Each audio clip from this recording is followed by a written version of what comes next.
आज आपण ड्रायफ्रूट्स लाडू करणार आहोत। त्यासाठी मी इथे छोटी अर्धी वाटी असं खसखस घेतलेलं आहे। तुम्ही ह्याच्यापेक्षा कमी घेऊ शकता। 1 वाटी पांढरे तीळ घेतलेले आहेत। इथे काही खजूर घेतलेले आहेत। आता हे 250 ग्रॅम खजूर आहेत आणि या खजूरच्या बिया वगैरे काढून मी हातानेच ह्याचे थोडेसे तुकडे करून घेतलेले आहेत। खजूरच्या बिया काढून तुम्ही थोडंसं मिक्सर मध्ये फिरून घेतलं तरीही चालेल। आता इथे मी ड्रायफ्रूट्स घेतलेले आहेत काही, तर बघूया आपण काय काय घेतलं आहे। आता ड्रायफ्रूट्स तुम्ही तुमच्या आवडीनुसार घेऊ शकता। तर इथे मी 3 अख्खे अंजीर घेतलेले आहेत। त्या अंजीरचे असे बारीक तुकडे केलेले आहेत। तुम्ही ह्याच्यापेक्षा मोठे किंवा ह्याच्यापेक्षा लहान तुकडे केले तरीही चालतील। मी मीडियम आकार ठेवलेला आहे तुकड्यांचा।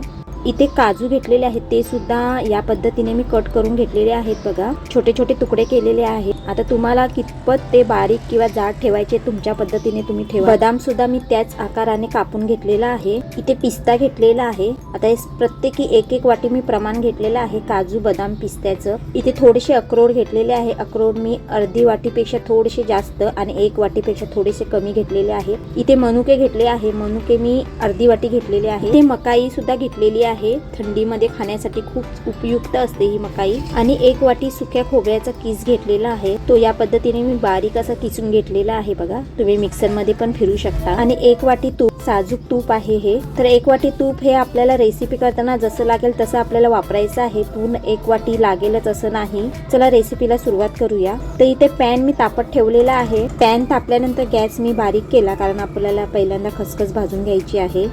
खसखस पटकन भाजली जाते, त्याच्यामुळे गॅसची फ्लेम आपल्याला कमीच ठेवायची आहे। इथे 1-2 मिनिटात आपण खसखस भाजून घेऊया। थोडीशी हलकीशी परतून घ्यायची आहे आणि पटकन आपल्याला पॅनमध्ये काढून घ्यायची आहे पॅनमधून। आता इथे खसखसचं प्रमाण मी थोडं जास्त घेतलेलं आहे। तुम्ही ह्याच्यापेक्षा कमी घ्या किंवा मी घेतलं आहे तेवढं घेतलं तरीही चालेल, पण ह्याच्यापेक्षा जास्त घेऊ नका, नाहीतर लाडवामध्ये खसखस ही जास्त दिसेल। इथे तीळसुद्धा मी भाजून घेते। 1 वाटी तीळ घेतलेले आहेत। तीळसुद्धा पटकन भाजले जातात, त्याच्यामुळे मी गॅस इथे बारीकच ठेवलेला आहे। या पद्धतीने पॅन थोडासा हलवून तीळसुद्धा मी काढून घेते। तीळसुद्धा पटकन भाजले जातात। गॅसची फ्लेम ही कमीच ठेवलेली आहे। आता पॅनमध्ये 1.5 वाटी मी तूप टाकून जे आपण ड्रायफ्रूट्स घेतलेले ते 1-1 करून भाजून घेऊया। तूप हे व्यवस्थित गरम झाल्यानंतर या पद्धतीने मी पसरून घेते। पहिल्यांदा इथे मी तुपामध्ये बदाम भाजून घेते। सुकामेवा जास्त भाजायचा नाही, म्हणजे ड्रायफ्रूट्स हे जास्त भाजायचे नाही आहेत। आपल्याला फक्त तुपामध्ये परतून घ्यायचे आहेत। इथे काजूसुद्धा मी याच्यामध्ये टाकलेले आहेत। तुम्हाला जर एकदम सगळे ड्रायफ्रूट्स भाजायचे असेल तर तसंही करू शकता, किंवा 1-1, 2-2 असेही भाजून घ्या। आता काजू बदाम भाजून झालेले आहेत, तर ते मी एका प्लेटमध्ये काढून घेते। ज्या प्लेटमध्ये आपण खसखस आणि पांढरे तीळ काढलेले ते। बाकीचा सुकामेवासुद्धा मी याच पद्धतीने थोडासा भाजून घेते। आता पुन्हा एकदा आपण 1.5 वाटी तूप टाकून बाकी जे ड्रायफ्रूट्स आहेत ते भाजून घेऊया। इथं तूप व्यवस्थित गरम झालंय, या पद्धतीने मी पूर्णपणे पसरून घेतलं। आणि इथे मी पिस्ता टाकलेला आहे। पिस्तासुद्धा मी त्याच पद्धतीने भाजून घेते, जास्तही भाजायचा नाही। आणि अक्रोड, तर अक्रोडचे सुद्धा मी या पद्धतीने तुकडे केलेले आहेत बघा, छोटे छोटे। आणि यामध्ये अंजीरसुद्धा मी टाकून घेते।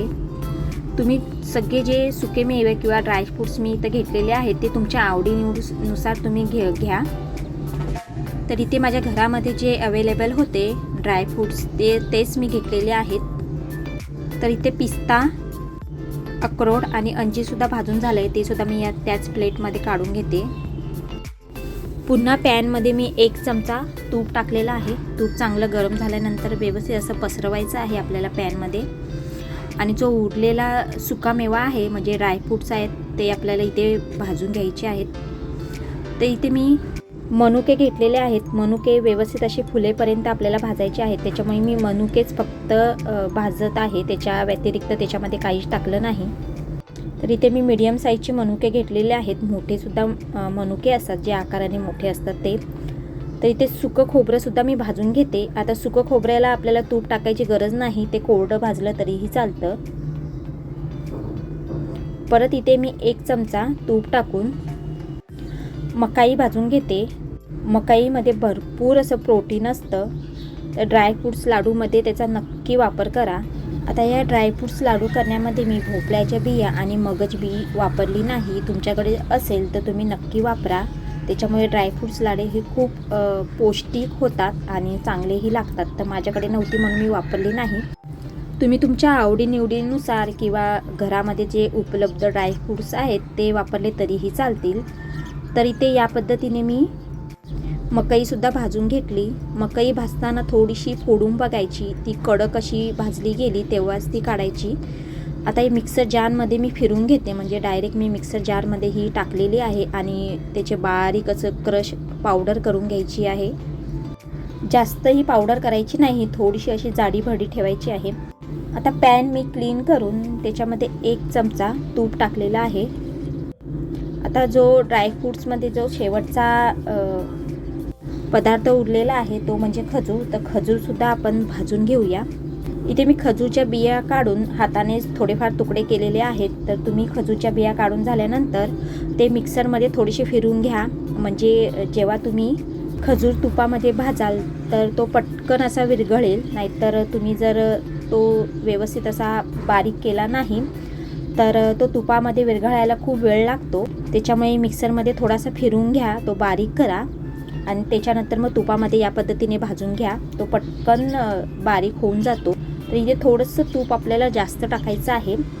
तुम्हाला जर खजूर भाजताना तो जर कोरडा वाटत असेल तर तुम्ही थोडंसं तूप वाढवलं तरीही चालेल. इथे एक मी मोठं भांडं घेतलेलं आहे, त्याच्यामध्ये सगळे जिन्नस आपण एकत्र करूया. जे भाजलेले ड्रायफ्रूट्स होते ते मी या भांड्यामध्ये टाकलेले आहेत आणि मिक्सरमध्ये या पद्धतीने मकई बारीक करून घेतलेली आहे. बघा, थोडीशी जाडी भरडी ठेवलेली आहे, जास्तही बारीक केलेली नाही. आता इथे थोडंसं मी जायफळ खिसून घेते. थोडीशी वेलची पावडर आणि जायफळ दोन्हीही तुम्ही टाकलं तरीही चालेल. मी इथे फक्त जायफळ टाकलेलं आहे आणि पूर्णपणे मिक्स करून घेते. इथे खजूरसुद्धा व्यवस्थित असा विरघळलेला आहे, तर हा सुद्धा मी त्या मिश्रणामध्ये टाकते. आता सगळे जिन्नस आपल्याला एकत्र करायचे आहे.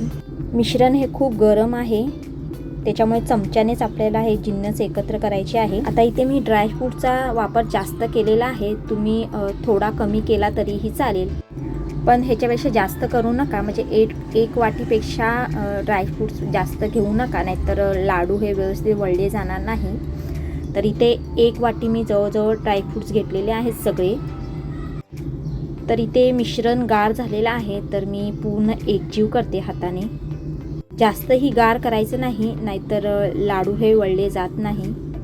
मिश्रण कोमट असतानाच आपल्याला लाडू वळून घ्यायचे आहेत, म्हणजे आपल्या हातालाही भाजणार नाही आणि लाडूही वळले जातील.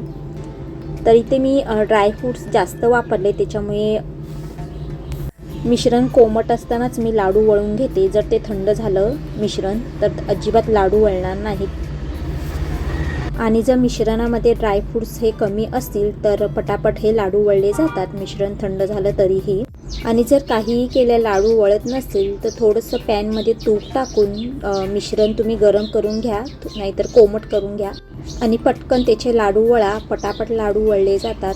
तर इथे लाडू करून झालेले आहेत बघा. आता जे खजूर आणि ड्रायफ्रूटचं मी प्रमाण घेतलेलं आहे त्याच्यामध्ये एकूण 26 लाडू झालेले आहेत मीडियम आकाराचे. तुम्हाला जर ह्याच्यापेक्षा जास्त लाडू करायचे असतील तर तुम्ही वाटीचं प्रमाण वाढवू शकता, पण ड्रायफ्रूट्स हे तुम्हाला जास्त घ्यायचे नाहीत, नाहीतर लाडू हे वळत नाही. ड्रायफ्रूट्स लाडूमध्ये खजूरचं प्रमाण हे जास्त ठेवायचं आहे. तर लाडू हे तयार झालेले आहेत बघा.